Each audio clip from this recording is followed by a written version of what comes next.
তথ্য ছিল যে বেশ কিছু দুর্বৃত্তরা আজ রাতে মোহাম্মদপুরে বিভিন্ন গুরুত্বপূর্ণ সংস্থা বা সংবেদনশীল এলাকায় তারা নাশকতার চেষ্টা করার পরিকল্পনা করছে।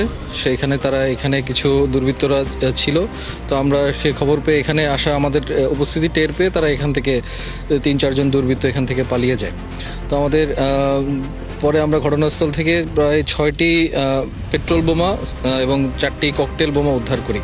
10টার পর থেকে এখন পর্যন্ত আমরা বিএনপি এবং শিবিরের কর্মীদের গাড়িতে আগুন লাগানোর সময় গ্রেফতার করেছি। তারা 2টা বাসে আগুন দিয়েছে।